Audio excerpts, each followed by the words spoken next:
natural law. It's like we influence each other. We're constantly shaping behavior all the time.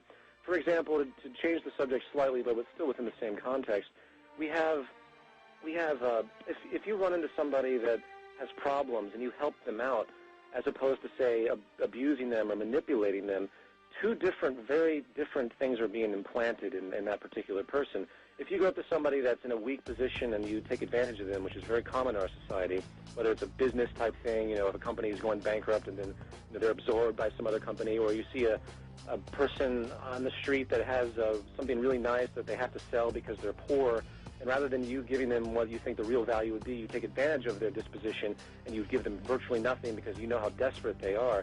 What you do when you do that, and this is the basis of our society, is you're implanting this seed that this is the way life is, and this is what you have to do, sir, to go out and survive. You have to take advantage of everybody else. However, if the reverse was true, for example, if people went up to each other and were extremely positive and they gave money to homeless people, they went and helped people without reward, this sets up an entirely different disposition that communicates something that's extremely positive. For if you give money to somebody and you don't need anything in return, while they might initially feel, depending on their conditioning, that they're taking advantage of the situation, they're getting one up on you, what might happen is they start to say, wait a minute, this person's actually reaching out and giving me this, and I don't have to do anything, nor do I don't have to do any type of subservience. It's actually a gift, and it's a form of help. It's a communal type of relationship, and that plants a seed.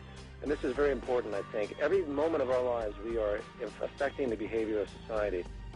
And if you choose to reverse it and get into a giving mentality as opposed to a taking, then you yourself will plant a seed. Every time you give something, every time you give to another person, every time you help somebody without reward, you're giving them the courage to do the same with somebody else.